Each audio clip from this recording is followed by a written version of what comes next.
Good afternoon, all. CamelbackTrading.org coming to you this Thursday afternoon, December 10th. We're looking at the last day and a half of the SPY ETF's market profile here on Window Trader. And a very interesting day. If the algorithms were as cooperative and readable and accommodating as like they were today, every day, it would make for really nice trading. We had a very good day in the trading room today as the algorithms were all that and more today. Let's go over first to the IWM or Russell, which acted the best out of these three indices today as we gap lower. Remember, they had a trend day down. They had a triple distribution yesterday. Gap lower, filled the gap immediately, and then basically grinded up the whole day. They spent a little time in the lower distribution, but they filled those single prints rather quick. Came back into it in E and F, got into the middle distribution, waited a bit to fill those in H, and then actually went out with a price probe to the upside, dipped their head into the upper distribution, so they're a stone's throw away from their all-time high again. So they are now firmly in a three-day balance, with yesterday's high being the top of the balance, the 8's low being the bottom of the balance. But they took back just the way the sellers took back the trend day from the 8th, the buyers took back the trend day from the 9th. Balance, that's a market waiting for more market-generated information. Triple Qs, a little different. They had three sets of single prints yesterday in I, H, and G. They filled I's right away.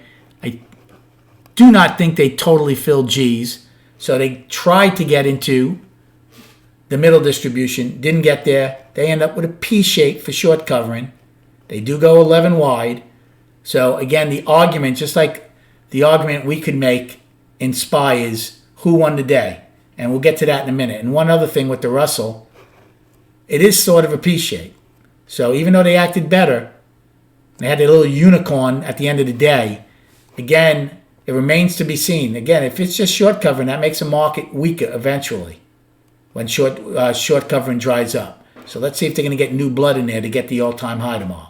Definite P shape in the Qs. Here's the SPY.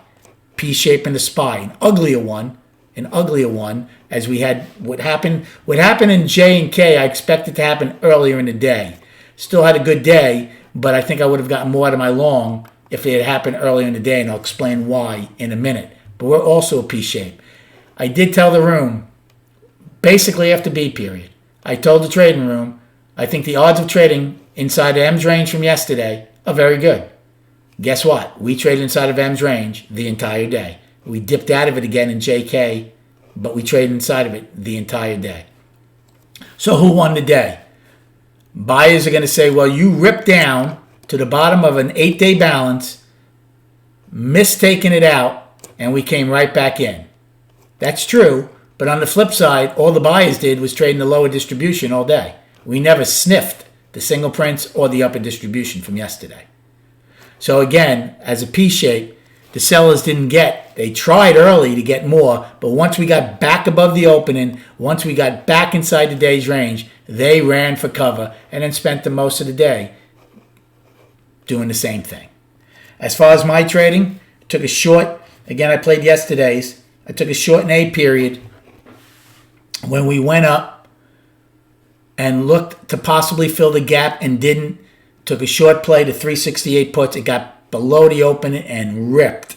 And it was a beautiful trade because it got me right down to a very visual area where I took it off, which was the bottom of the balance.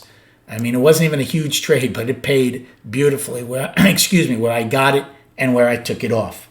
Then in B period, we took out A's high. Came back in. I'm like, okay. I said, I thought we would try to get the rest of M's high from yesterday. I bought the 365 calls. We never got to it, but where I bought the calls turned out to be a very nice trade again. And then in B, when we did, when we couldn't get M's high and it didn't look like we were going to have single prints, I reversed and took a 370 put, which worked out very nicely as we came in. I did the same thing in D. Took a 370 put. Why? because each new high was getting no distance, no acceleration, not even getting M's high or the overnight high, let alone testing the top of the lower distributions high. So I thought those were very nice risk-reward trades. Again, as long as you were shorting near the top of the time frame, you were getting paid for it. And that happened again for me in B and D. Then in E period, I took a long at value low. Now, I didn't get what I wanted. I knew it couldn't be an afternoon pullback low at the time. They only gave me part of what I was bidding for and then ran up pretty good. Took those off. I was thinking F would take out ESO. So here's the difference of what happened. I thought either F, G, even H would finally come down and take out these lows and get the afternoon pullback. Well, it didn't happen until J period. So I got in on it, and I got in on it pretty good. It kept going. When it was going up, take some off, back in, because it was still an innovator play in J. And then in K period, K couldn't take out J's low. I played the game again, added to it a little bit as it came in, took off some more as it went up. But then what I had left, I was looking for POC. I was looking possibly to get back to H's high. Wasn't giving me that. It came back in late in K period. I took the balance off because I didn't want to, L and M are very unpredictable. Turned out to be a nice trade. Not what I was looking for, because what I was looking for happened in L. Now, I could have gotten long again in L, because once L took out K's high, what happened? Anybody who was shorting this in J and K ran for cover.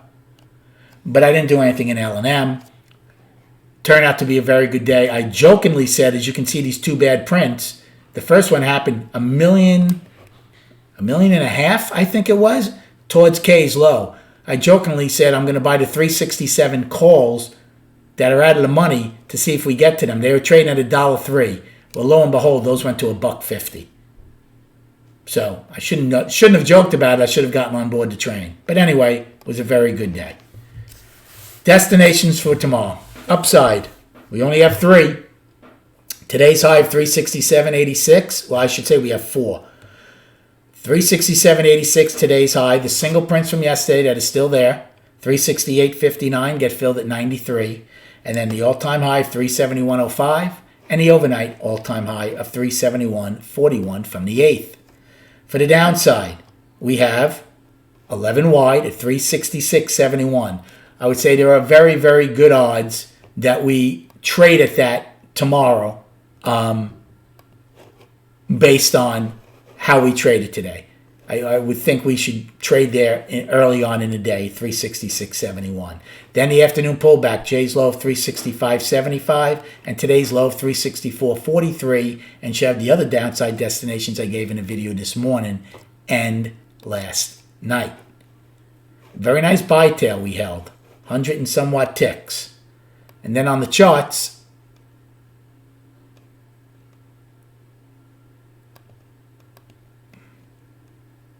monthly, still one time framing up out of an inside month, 2 months. Again, staying above 364.20. I'm sorry. 364.38 is key. Do you see what today's low was? 364.43. You think that market was mechanical? That's why I took the short off. Could have reversed and bought a long right away, but I just didn't. The better long would have been when we got above the opening. But again, I didn't know what was going to happen. Were we going to fill the gap? I certainly did not expect the acceleration we got in A period. I'm not surprised we closed the gap, but I was a little surprised how much A took back of M period. I thought we would methodically do that in B, C, D. So, monthly, healthy. Weekly, healthy. One time framing up. Unless we have a disaster tomorrow, we'll one time frame up for 6 weeks. Again, people keep saying bad structure, this and that. Markets don't go bull bear. The monthly's up, the weekly's up. The daily's balance. So until we start turning the ship around, we're not going to go bear.